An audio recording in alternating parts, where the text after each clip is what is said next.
going to sleep, I do. Just do. I just hate going to sleep. I do. Just hate going to sleep anyway. I do. I don't like going to...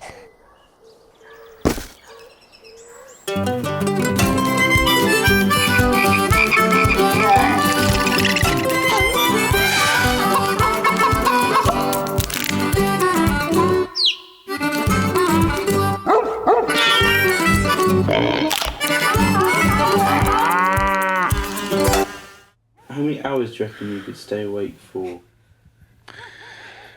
Competitively, 24. Well, yesterday, I can use as an example. I stayed awake for 8.5 hours. I did. 8.5? Yeah. Wow. Oh, the sleep is very important. For me, it's very important. For me, sleeping is very important. I think it's very important, the sleep, for me. People think that when you work on nights that you'll automatically go sleep in the daytime because you're so tired. It doesn't work like that. I wish it did. Because you're really, like, you come home at 6 in the morning, I'm buzzing, aren't I? I probably could go to about 10, 12. I probably could stay awake all day, actually. But then all of a sudden, bang, it hits you like a wall. What happens is, if, say, for instance, It turns into a grumpy old... That's what happens. What was I going to say then? I had a good one then. Oh, sorry. I don't go to bed till late. I couldn't go at 9 like you. You couldn't? No. 9:30 and that's it? Lunchtime? No. No. Normally, I'd have 6 to 7 hours sleep. I think it's advisable to have 7.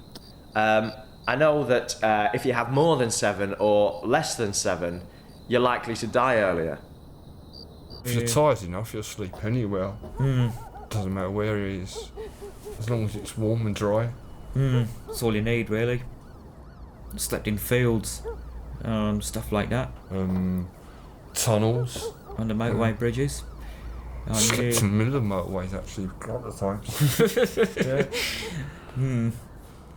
It does something queer to folk, doesn't it? I mean, they might be a bit more sparky, and they might be in the mood for love.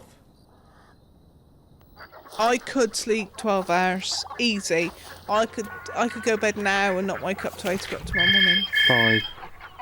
There's the phone ringing. Right. Hello? Hello? No, I'm sorry, she died ages ago. You need to update your records a bit better. She didn't. There's only the neighbour that moved, but they don't like to. I heavy breathe at night. No, man, you snore. I don't snore. You've always snore. No, I don't snore. You snore. I don't snore. I don't snore. You do. I. Why are you doing that? I'm telling you, I've heard breathe. you snoring, right? And you won't believe it. I'm not gonna lie to you about something like that. You snore, man. I don't snore. You do, like a pig. I've never heard a pig snore. It's diabolical. I'm not kidding. I'm not being nasty or anything. I'm telling the absolute truth. It wakes me in the night. It did early this morning, round about 4 a.m. And I shook. Well, I didn't shock Jackie. I said, Jackie, turn on your side, because when she's lying on her back, you see, her head will flop back, and she'll go. And I thought, oh, you're nasty about me. No, it's not. I'm not being nasty. I can't help it, can I? Oh, no. I can't help it. And you had your adenoids out. Yes, I have. Yeah. Yes, and my tonsils, but I can't help it. I've got to lie on my back because I've got a bad back.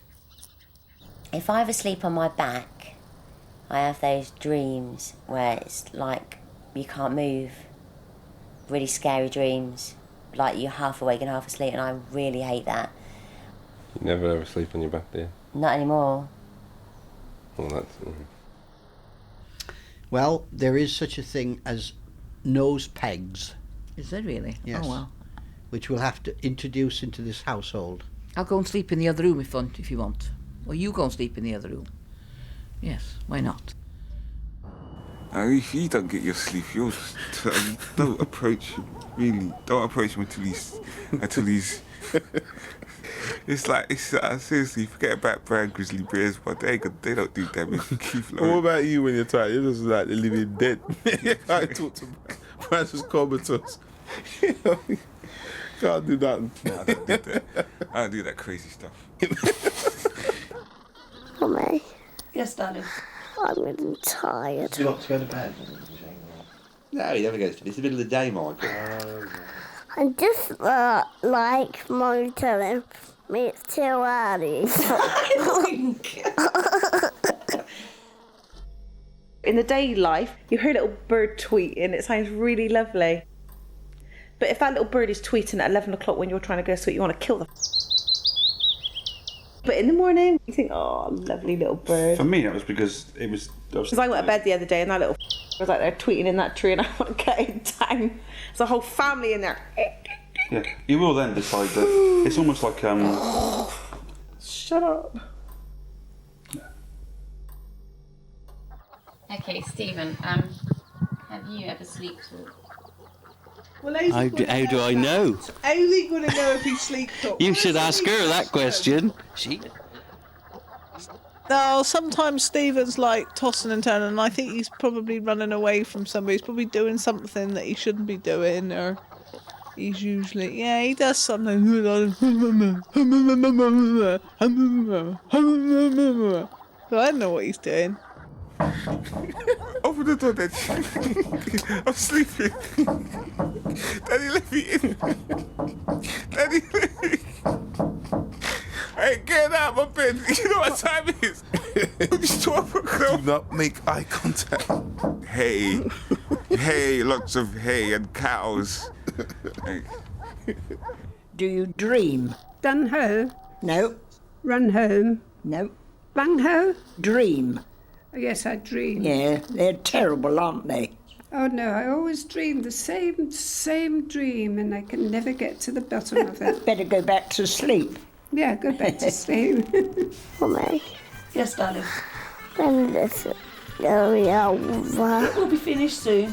I'm really tired. Then go to sleep. You can come here. Well, I need Come here, to I'll suck do it. your thumb. Yeah, suck your thumb then. That's all right. Well, when do you get this microscope off thing? Get the microphone off now. Know what? You don't have to worry about it. You finished your contribution. You lay down and suck your thumb. I keep getting up. I do.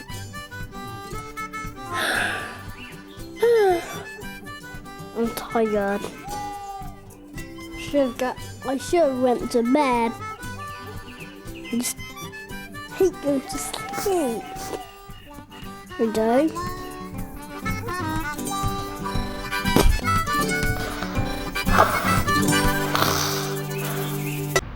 The sound of the sea. Definitely. It's the sound of the sea. I find it really, really peaceful. I think I have a very intimate relationship with water because I'm primarily composed of it. But I do think water is one of the great mysteries. The sea, that black vastness, coupled with your imagination of the sea, and the fact that the sea has all these creatures that are from other planets, the vastness of the sea out there, sea monsters, and the dark. You're right against it, you know what I mean? We're right against it. I have to say, I don't really like the idea of what's below. I find it a bit kind of like, ooh. It's like I think about how deep am I, or is there going to be kind of, yeah, you know, because I do swim quite a way out, but I have to say the further out, it's almost like testing myself or something like that. It's like, go on. Like, how far can you go? You enjoy being buoyed up by it, but of course with every swell there's always a little dip at the other side, so that's something that you always have to check for and be aware of. Oh, that's too clever for me, all of that stuff. How is water water? It's an eternal mystery that every time I look at it, it just completely amazes me. It behaves unlike any other material that we've got on the planet. It has a property that nothing else has, which is a form of quantum coherence. But water seems to have the quantum coherence field moves outside of the molecule, and the water can be seen to be acting as a whole. And this is extraordinarily unusual. I think it's a great medium. It supports you. It's fun. It's it's a beautiful environment to be in. So for me, I love water. I don't love water. I'm scared in the water. I was scared of the sea because it was really big, and I was really little, and it was just really huge, and it was cold, and it was unpredictable, and you'd get splashed and knocked over, and I got dumped a few times by the waves, and I didn't like that at all, not one bit, and it would all be in my eyes, and no, it wasn't very nice. But once I'd learned to swim, I was much happier, and now I always go swimming in the sea now. I like swimming because you can lose yourself, you can be on your own, you have more space. It's nature, it's nice. When I'm swimming on my front, I haven't still learned the technique of tilting my head to the side and taking in a breath. I take in a lot of water. That's the way it is. Seriously, I drink so much water that it is a danger to others. Bobbing around in the sea. I don't like bobbing around in the sea. Yeah, I used to like bobbing around in the sea, put it that way, when we were younger, but I don't go now, so. I'm an excellent swimmer, and I've got loads of badges, and I've won a few competitions. I've got life-saving awards and all sorts of badges. I'd like to have something that kind of unfold out of your nose like a periscope. Like a periscope, so that when you went swimming, you could just shoot this periscope up, and you could just get air the whole time. That would be great. It'd have to be very long though, wouldn't it? Because if you're going 20 foot down or something. Yeah, I think so. I have a dualistic relationship with the ocean that I'm absolutely thrilled by and energised by it, but I'm made nervous by its immensity and its depth. When you've been down, it's really deep down in the sea, it's when you're diving, and then you come up too fast. I think you get an air bubble in your head, and it decompresses your brain. If I go too deep, you can have headache, or So that's the thing about diving, It's not as free as people think, I think. I don't like the idea of being underwater for too long. About a minute is long enough for me. As long as I can hold my breath and I want to be out of there. If you get the bends, it can be quite narcotic. You can get a kind of narcotic effect. You don't know which direction you're going in, you don't know which is up or down, you don't know how long you've been in the water, you can't regulate yourself anymore. And I think it's it's really, really dangerous. I've had altitude sickness, which is like the opposite, isn't it? There's only a certain depth you can go to, isn't there, without your head exploding. I think the sensation of lying on water and having the waves take you up and down is a very primal experience, and it's saying to me, you are tiny and insignificant, and I can sweep you away. I've got severe motion sickness. It used to be pretty bad. I used to puke all the time, but now it's a bit better. And it's not a pleasant experience for me personally, no. I don't like jellyfish at all. They frighten me. Don't like being stung by anything. Bees, wasps, jellyfish, any of that stuff. I don't like it. No, there's nothing that scares me in the sea. Only the obvious floaty things which shouldn't really be there, to be honest. I love the sea and I love swimming in the sea. I think the sea is really scary, man. It's a whole another universe in the sea, man. The sea is a big thing. All kind of things. And the thing is, actually, when you're in the sea, it's really interesting, that thing. When you kind of dive into the sea and you get in there and you go out there, you realise as a being, the being that you are, the species that you are, is you have suddenly fallen very rapidly down the food chain. You are no longer the dominant species. You are suddenly food. I'm not afraid of anything because I gave up fear, but nothing scared me at all until somebody told me I should watch out for the sharks. I'm okay with sharks. They have such a bad reputation. Everybody hates them. I don't know why. They are quite nice. I just don't really like the idea of feeling like even fish, which is a bit dumb because obviously they're there. The bit that I really hate is when you get all that like that seaweed. Yeah, I suppose it is seaweed that it kind of like catches around, that brown sort of like stuff like tagliatelle,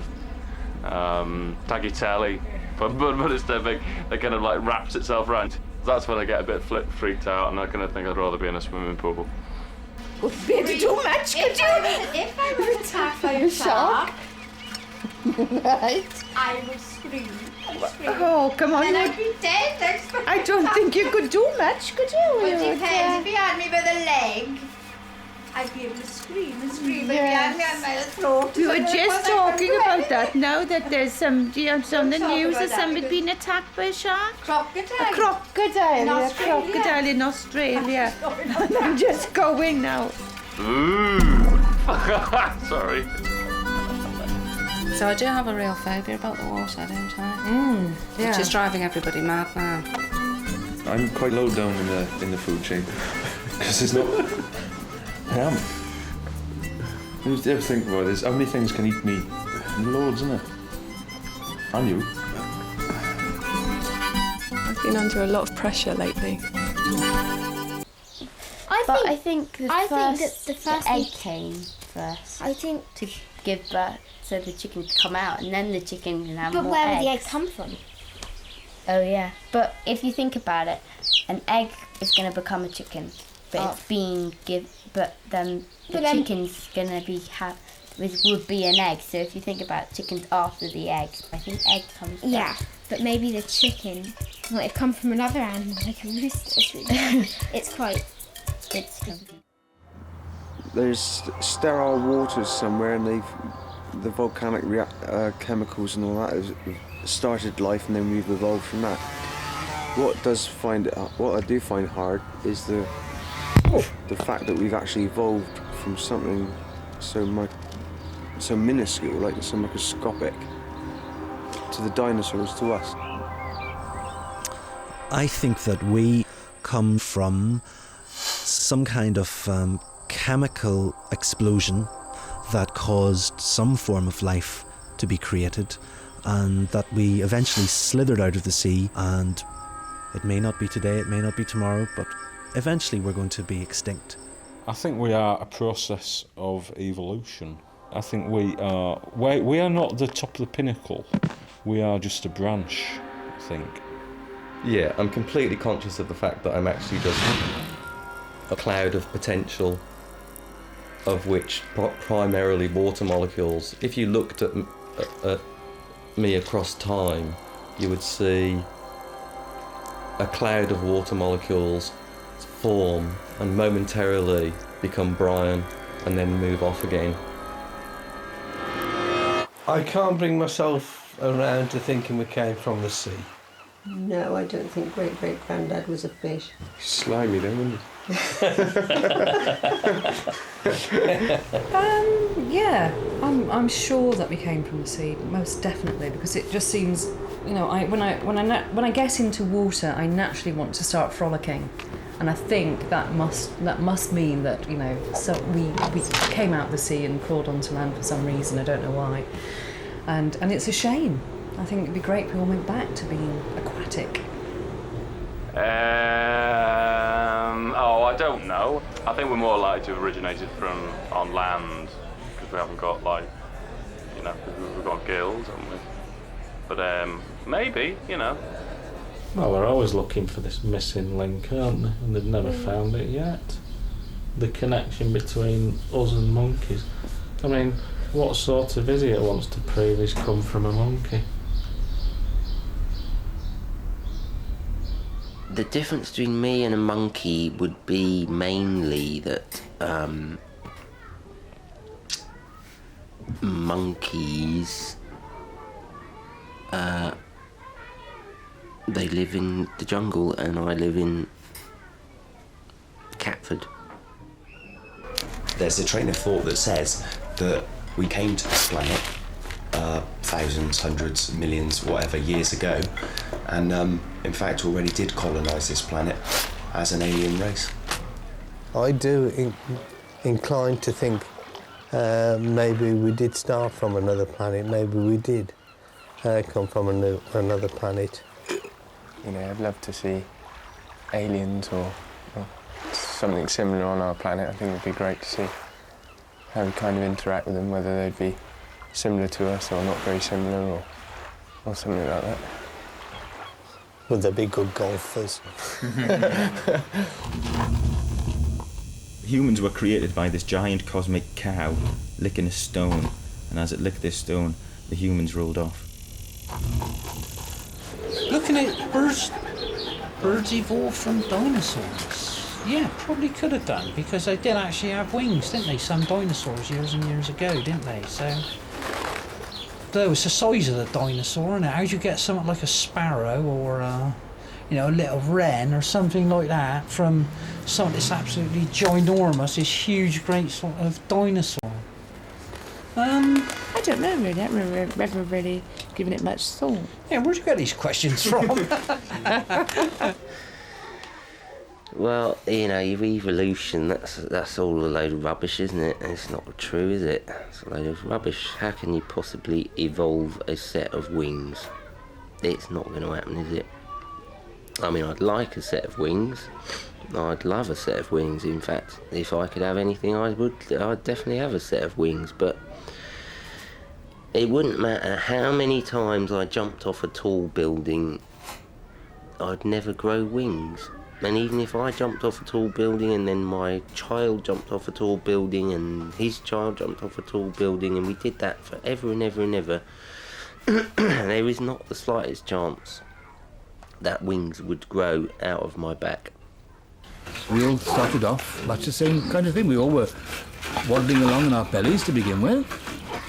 Then we grew arms and heads and legs, and some of us got up and walked, and some of us stayed down crawling around. No, I'm glad I've evolved the way I am. I wouldn't like to have been further back in the evolutionary scale. I think we've evolved to our full potential. I think we have. Possibly. It's hard to... Maybe not on an intellectual basis, because I don't know, it's hard to... more and more. Hard to see how you can improve further, isn't it? We'd be able to do some good tricks if we had a couple more legs. I'm sure we'd be able to work out some new stunts for the show, so that could be a positive advantage, definitely at this stage. Depends whose legs they were, doesn't it, right? I think, obviously we'd adapt in whatever way if we had extra legs, but... We were, wouldn't it? If you had 6 legs, where would your arse be? Yeah. I don't know whether physiologically we're developing. The only thing I can think of is that because we have such stressed lives, we're much more aware of exercising to release the stress, and so we're getting more toned bodies than we might have had. I've got as far as I'd like to evolve as I am at the moment. At the moment. I'm searching, you know what I mean? Aren't we all? Maybe one day I'll just wake up and think, I have evolved. One day we think you got there, the next minute you get run over. That's it, game over. You know what I mean? I regard myself as a kind of ego-driven space-time meat vehicle, and I'm in the centre as the driver, trapped inside the folly of the monkey ego. But I accept that's limitations, but I know that the truth is that it's actually just a space-time version of a larger hyperdimensional information field. Oh, jeez. I just think, at the end of the day, it's about genetic transport. Basically, we're just hauling genomes along in a bag, which is our body, from century to century. I think that's what it's all about, folks, you know? It's noticeable we don't get cold winters anymore. They're just wet. So, we might survive a little longer.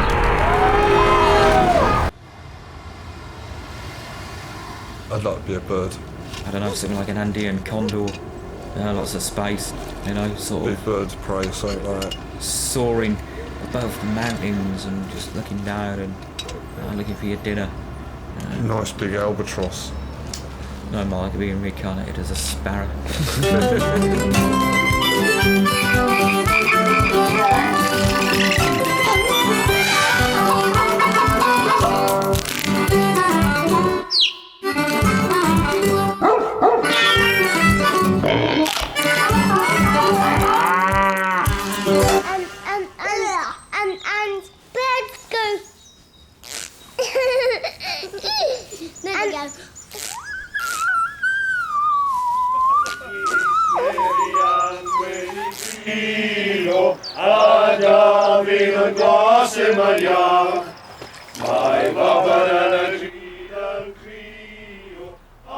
I like to put food out for them, Bread or especially in the nuts. winter, because you see them in the trees and they're sort of looking a bit nonplussed, aren't they?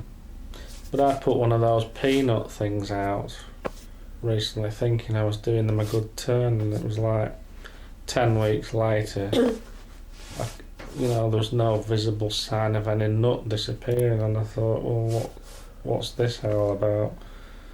I don't know. How'd you open the bag? Well, you don't open the bag, do you? They're supposed to go through the bag, aren't they?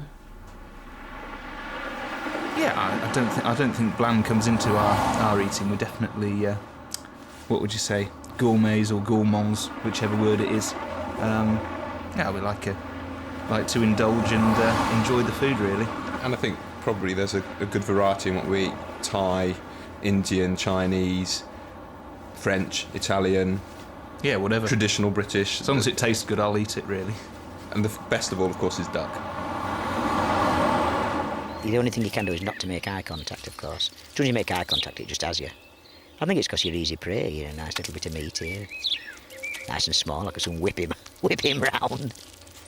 Perhaps that's what they do. I think, he's quite vulnerable, I'll have this one. When you're up a tree, you're head and shoulders above all the buildings. You can see the contours of the land. There's something immensely liberating about that. And it's real freedom to be up there in the wind.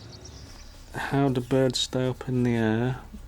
It's all to do with aerodynamics, and that's far too complicated for me to go into now.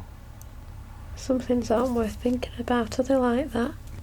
Not all birds stay up in the air, do they? No, they don't. If you dropped an emu out of an aircraft, it wouldn't stay in the air, would it? No. The first time I flew myself, I was scared silly. But quickly started to enjoy it. It's not short of hard work. Every single day. Something new, something different, got to keep learning. Birds stay in the air through magic. And there's all these scientists and naturalists who think they've got it sus, but it's all magic. You think it's sort of Peter Pan, do you, Ian? Sort of they have a happy thought. Is that what you're saying? Yeah, birds are happy, and that's why they can fly. It's brilliant. When you're flying down the M6, you can see truckers flash their lights and they see you. It's great. There's no better feeling, I think. It's really free. It's good. It's wonderful. It's a wonderful feeling. Yeah. You gotta limber up, you gotta loosen up. You gotta get all that. You know what I mean? You gotta warm it up before you let rip. Yes, I've never flown. Except I have jumped. I'm very brave at some things. I don't like to take off, I like to land. Me personally, I do like taking off, the pull of it, right? When you actually take off. Yeah, I do enjoy that sort of thing. Taking off the surge, the acceleration, the noise, the shaking, and then, once you're airborne and everything's stabilised, perfectly all right. And obviously turbulence isn't much fun, but it's not usually anything to worry about. I've never flown in really bad weather or had a bad experience. If you've got that flying bug, then I don't think you really lose that. It doesn't matter how many times you take off into a dawn or landing at sunset. Yeah. It's just a special thing. I've got the best sense of direction. Anna's got no sense of direction. None at all, have you, Anne? No, definitely not. No, I haven't got a clue on direction, how to get there, how to get back now. No, I haven't got a clue. I could probably lose her around the block. She wouldn't be able to get back. Definitely not. Oh, well, would we say we've got a good sense of direction? I mean, we're blokes, aren't we? Of course, we don't have to stop and ask for directions, ever. You never get lost, do you, blokey? I've never been lost at all in my life. I've been temporarily misplaced from time to time, but never actually lost, so I say I've got a pretty good sense of direction as well. Without landmarks, I'm lost. Without landmarks, I really am useless. And you take a right, and it's down there. Myself personally, I don't like flying because I don't like heights. But we've never actually ever been on what I'd call a long flight now. It's been 4 hours at the most, isn't it? Yeah. How I'd fare on a 7 or 11 hour flight. I just do not know. No, I don't think I'd handle it very well at all, to be honest with you. Pigeons are vermin, man. Sky rats, what I call pigeons. You know what I mean? What we need is a few more peregrine falcons around London. Sparrowhawks. Sort them out, you know what I mean? But it's getting smaller and smaller and smaller, the areas we can go to. And yeah, it would be great just to be able to rort down London's high street, you know. Woohoo, check me out, everybody. I'm coming past your window. Oh, you know, that would be cool. It's not the fear of flying, it's the fear of crashing. Well, people say they're frightened of flying, but they're not really. They're just frightened of dying. Funnily enough, I've only actually been flying about 4 times in my life. The last time I went to Italy in May, and that I found fine. I got over it, and I realised it was an irrational fear. But before that, it really was like a white knuckle ride. To be honest with you, I do have quite a few fears and phobias. I don't like heights either, but flying was a bad one for me for a while. But I'm fine with it now. I don't think I've got a fear of heights. Maybe a fear of falling from a great height, but no, those being up on a high place doesn't give me the shivers. Other things do, but not heights. Yeah, I've not got a problem with heights at all. I actually fell through a couple of skylights on roofs. One it evaporated, burst into. I actually fell through the skylight and dropped through into the kitchen area. They weren't very happy though, not for the fact that I cut all my legs, it was for the fact that I had ruined all the dinner. He'd had a bad accident about 2 years ago. Flying one, sort of crashed into the ground, didn't you? It was quite a turbulent day, and I started spinning, and I saw the ground coming up.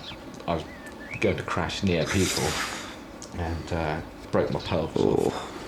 Nasty. The pelvis broke off, and it came up and it hit the first 3 ribs. Did the ribs break as well? Yeah. They did. The pelvis broke the ribs? Yeah. Oh. Oof. Lucky you didn't hit your head though. Yeah.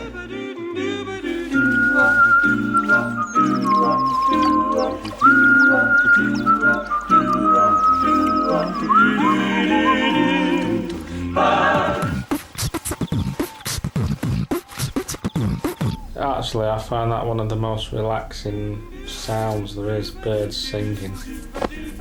Yeah, lovely.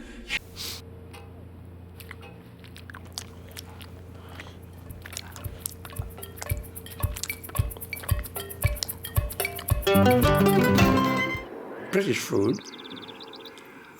I think, is first class. It's somehow clean, satisfying. English food is very bland, isn't it?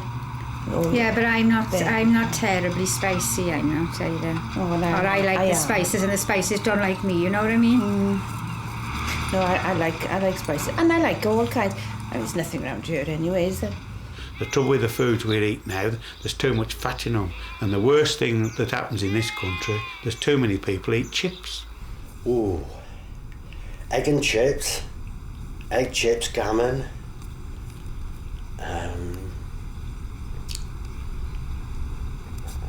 Chip butties. I mean, at lunchtime, instead of kiddies going down and buying a couple of apples or a couple of pears, what do? They go to the chip shops and buy chips. And when they get home at night, they have chips again.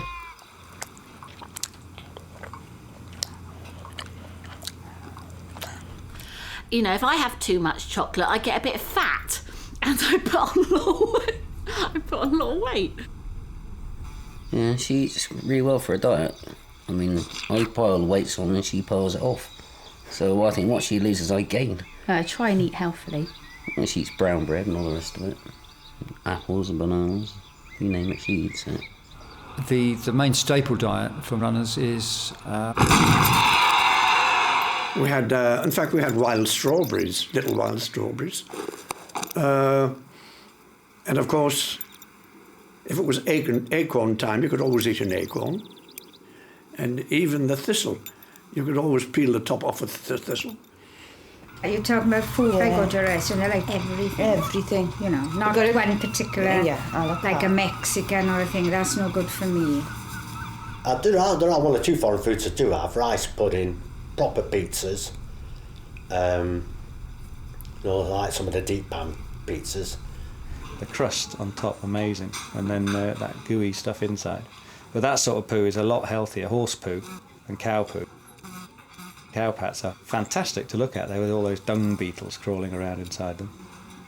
As long as it's filling and barely edible, I'll pretty much eat it. I'm always too hungry to be picky. I didn't like to eat anything really that was contaminated by any insect. Although we put up with it when you're hungry. I never ate it, that I know of. I may have done. I don't know. Horse poo is very good, you know, but human poo and dog poo, that's poisonous, I think. Yeah, but if you eat a bit of dirt, it don't matter, does it? No, they reckon you eat a pound of dirt anyway. In your lifetime, they reckon you eat a pound of dirt. God. Without even knowing. I used to go around the back of shops, supermarkets, going down the back of the skips to get No the problem. shops out. Yeah, I've eaten food that's been a week old and whatever. Anything from frozen to tins. I used to find all sorts of food in the skips. I was like liberating it. And then there's elephant poo, which is enormous. And lion's poo, now that must frighten anybody off. I don't catch flies because they eat poo, and I don't like poo. Like eating dirt, you got your trace elements in there, aren't you? Yeah. You know, and it builds up your resistance to infection Exactly. as well. So it ain't a bad thing, I don't think. Dirt on food. Dirt on food. What? Dirt on food can kill you. You can put one mouthful of dirty food in your mouth and you can be a goner. Can you ask me that question? I think I've ate more lead shot than I've certainly ate oysters. I think that's probably, I don't know, it's probably why my brain's a bit funny, or, yeah. Dog and cat food. It smells absolutely disgusting, Well, doesn't it's it? very strong. Horrible. It's very strong. Oh, I don't think I'd like to eat a sheep's eyeball or an intestine of a cow or something like that. But if you've got all these sort of intestines and all these sort of, you know, not so appetising bits of animals, then they mix it all up in a mixer and then they call it I don't want to sound like a cannibal, but there again, we all went out for a meal and the chicken was so horrible. I could vomit all night and never stop. That was really, really horrible. Horrible. Yeah, bloody milk cartons. Goes everywhere, milk, anything. There's too many bags in the world. God help the people with arthritis. Yes, they never open they them. can't. It's terrible. Even to tea bags, even to get the stuff. The You know, it's cellophane on it, you ridiculous. can't open it. The biscuits you can't open. All packages. And a packet of ham, which I don't very well. It's terrible. They're not. None of the By the time you open it, you don't want the ham. No. Oh gosh, yes. I hate seafood. I really, absolutely detest it. I did eat a fish once, about 2 years ago, and I think they're disgusting. Now, I like prawns and all the shellfish. I mean, I know they're lovely, but I'm always afraid in case you get the one that will turn your stomach. Whelks, mussels. That's like eating slugs. Is it? Oysters and stuff. I've never Brilliant. tasted a slug. Ugh, sliding down your gullet. But you don't eat slugs, Like do you? eating a slug. Well, how do you know when you've never had one? That's how I would imagine it to be. I love salads. Same as I'd rather have a salad than a roast dinner. We eat a lot of salad in the summer, don't we? Mm. More in the winter. Salt, a bit of tomato. Can't beat a Bit bit of lettuce. salt. Can't beat a bit of lettuce. Well, I mean, I feel very healthy. The only thing that I have problems with is digestion, and I don't know what is wrong with my digestion. I mean, it's just like I just fart all the time, you know? I've got a windy stomach. So, like, a lot of things I would not eat if it would upset me. But other than that, no, I'm not a diet person. Vegetarian is all right, but when they cut out everything, because some of them don't eat, well, they're vegans, is it? Vegans. Vegans, I think that's hard. I've been a vegetarian a long time, and when I'm angry I sometimes lapse and just go and bite something that's made out of meat, and then I feel guilty afterwards. Vegetarians,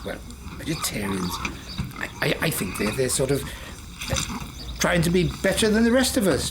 You know, it's been proved, as far as I know, that the best thing to eat is a bit of yourself.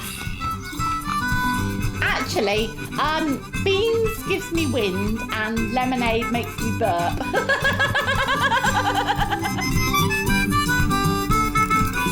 What are you looking at? Thank you very much. I was wondering what you think about communication. Communication?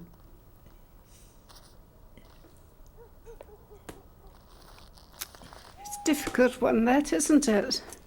Sorry? I say that's a difficult one. I wasn't listening. No. No. Describe communication. What is communication? Go on.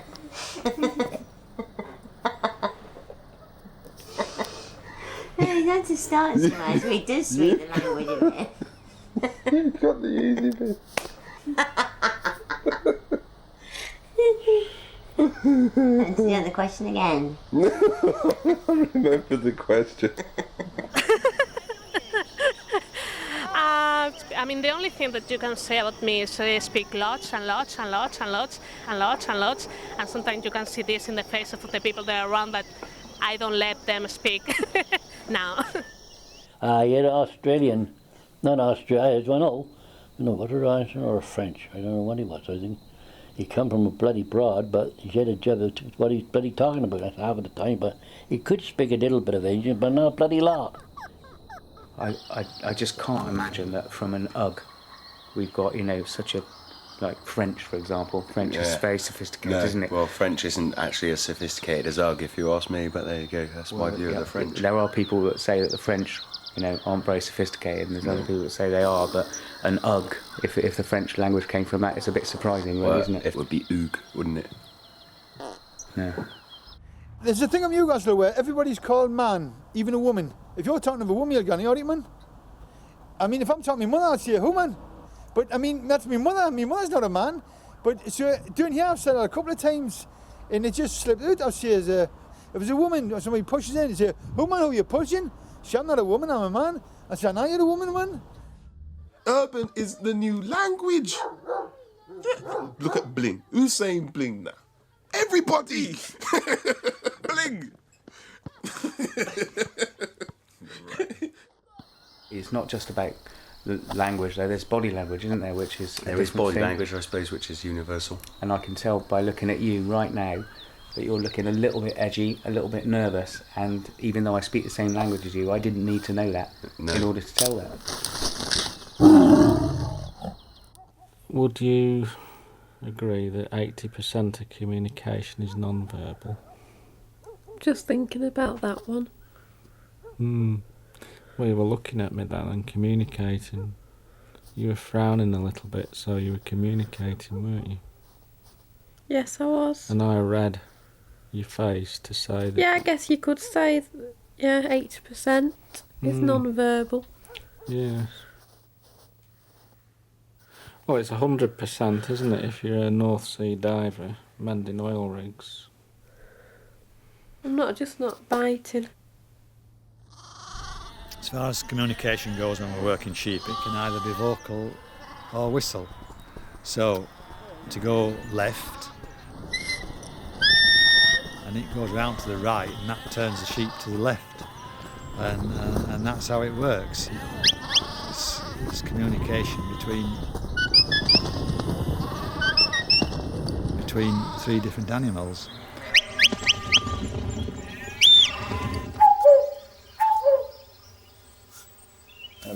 That's a cuckoo. That's a cuckoo that you can call a cuckoo in with that. That does that call twice, and then you have to wait, and the cuckoo that will reply back to you,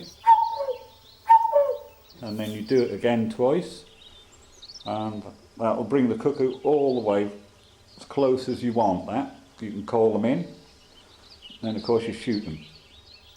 You know when a donkey's unhappy. If a donkey's bad-tempered, it will lay its ears right down like that. Bad-tempered. When they're happy, their ears are usually up or slightly forward like that. But if they're laid right down like that and they're swishing their tail like she is now, that's showing aggression. But their ears have got to be down, right flat on their body to show aggression. But normally they're straight up again, like hers, look. They're straight up. Or just flopped out to the side, like that. They'll flop them out to the side. You think they're up. But then they'll flop them out. But they're all up, pricked up, looking happy, like that. But that's the only thing, you've got to watch a donkey when she lays her ears right down like that. Don't whisper things. Don't defeat the object. Do you have like communication issues between you? No. We just don't talk. It's all about knowing. I tend to be quiet, don't I? I don't do much or say much if I'm... Or you go, if you're angry, Wayne, you go, You always know, and I say to Paul, oh, Wayne's got a grumpy on. On your nose, look, see? Oh, that was a good one, wasn't it? I always thought they were being aggressive. No, that's showing affection. Now that's what you should put your hand in her mouth, look.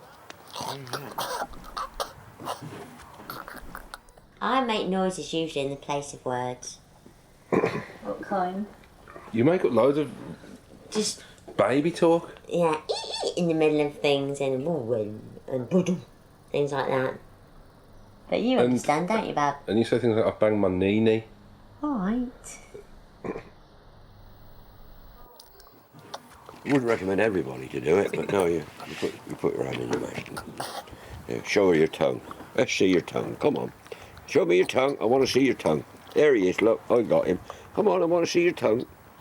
There you go. There's your tongue. They don't mind you doing that? No, I wouldn't recommend him. No, I wouldn't say you do it, but no, they just trust me. You say that's what it is.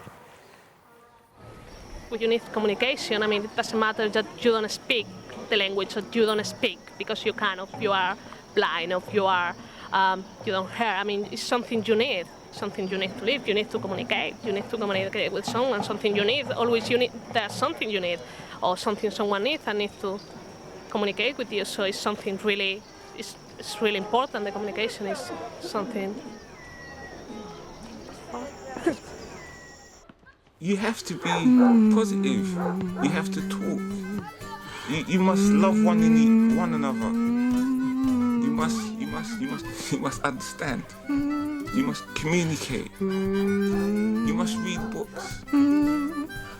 Yeah, real man. And we out. Peace. Yeah. Shut up, Brian. Okay.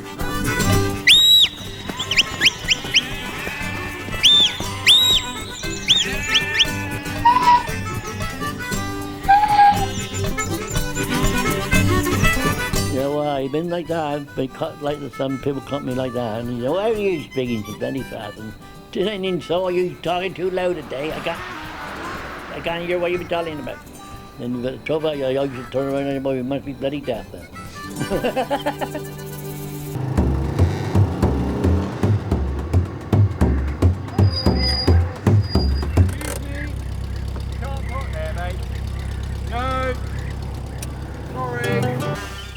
How often do you get out and about in the grounds? There was a time when I was a young man that I used to regularly go for long walks around. But I don't often go in without somebody telling me which way to go. From here you go out in front of the house, up towards Park Hill, possibly where you came in. Did you come down the hill? You probably came down the hill. But instead of going up the hill, you turn left through the no entry, so you're going up the no entry the wrong way. Go up to the safari office. Just say to the person in the safari office, you know, you're going up to see them, and they'll send you up. Either you'll go up the back road round, or you'll go in the same way as the public, and whoever's on, you know, whoever you want to talk to will be there. I've been here just over a year now in the safari park. Have you always been into animals and stuff? Yes, I lived in a game reserve for about 14 years before I moved to England. So you get used to the animals around you. I have been living here a while, so actually I find that it's quite similar in the way that there are a lot of foreign people and the people are really friendly. So obviously I find this place nice to stay here. I do like Catherine, the zebra, Katie rather. She looks like she's like the zebra equivalent of like a tennis ball that your dog's had for years, and he's bitten all like the fluff away, and you've just got that like hard black rubber under surface with a couple of patches of what used to be the outside of the ball. She's so old now, bless her, she's losing her stripes. I'm very, what's the word? I'm very, what's the word, Jeff, when women sort of are frightened of me? What do you call it? What's it called? Come on. Oi. Yes, you said to me, English women don't like me because I'm what? Too much of a threat. Too much of a threat. I give out sexual appeal. The hippos don't do anything. 22 hours a day of sleep and 2 hours of eating. That's about it. They are so bone idle. No. I kind of suck up to the boss, so I ain't got to do any work. I just get to sit out back doing nothing all day. Oh, my daily routine, right? I get up at about 7 o'clock and I'm usually in work by about 8, and that's quite good because it's quite quiet between 8 and 9. And then I run around for about 12 hours and then come home again. You'll end up having a laugh all day because of the fact if you didn't, you'd end up crying. But yeah, it's cold, muddy in the winter, but of the summer, obviously, you know, your muscles are big. You feel a bit sure of yourself, like the old sun comes out, everyone's a poser, and yeah, you know, it's have a laugh, and then home, sleep, and that's it. That's it really, it's just, yeah, good. Do you get lots of problems with the monkeys putting cars to pieces? It depends on what mood the monkeys are in. I mean, if it's really hot weather, then you favour if you see any monkeys doing much damage. Or the windscreen wipers off and things like that.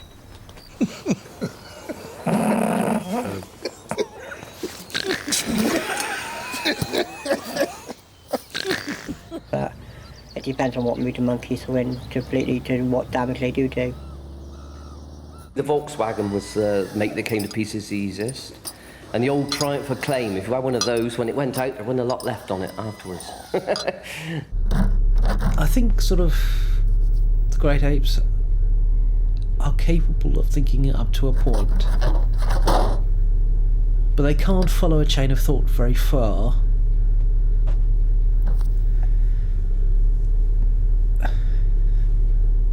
The concept that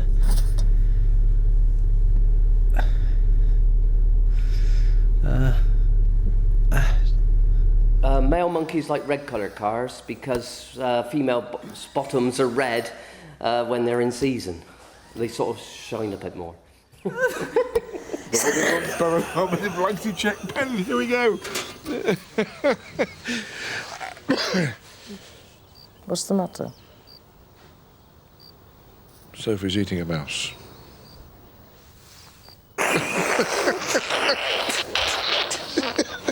We don't really get involved with the food side of things. We don't actually eat here as such. You know, we've obviously got our own home life. And we go home obviously to sleep when we've got to sleep. Specific sort of. Hello. All right. Have a cup of tea. That's right. Yeah. Come to the back door. Somebody will meet you there. Okay.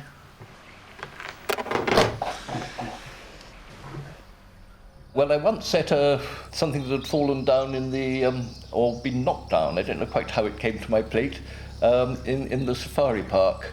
And that was an antelope of some kind and had a special name, but I can't really remember what it was. And that I think we all had a portion of it somewhere around the estate. You can guarantee someone will come up to the fence, won't they, and go, "What type of animal is that?" and think it's really, really, really funny. They do though, don't they? Yeah. What is it? Is it a monkey? Maybe I just look weird. Maybe you do. Right, yeah. No, it does happen, yes. It's when they stop whistling and looking that you start worrying, you know. Your face.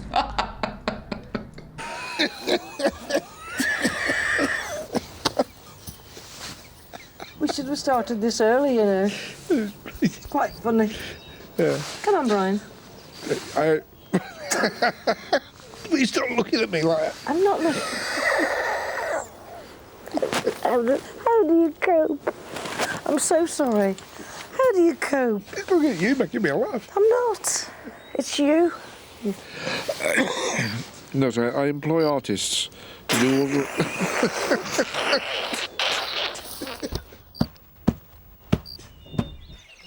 I'm hoping to get a working permit to stay working in the safari park, but unfortunately I don't know yet, so it's going to take about another 6 months for me to find out. Oh no, I'll definitely stay here. It's just easy work. Yeah, I'll stay for quite a while, I think. Can't really be bothered to do anything else. This summer is going to be the last summer I'm going to be here. I've been here a while, and really, I haven't traveled as much as I would like.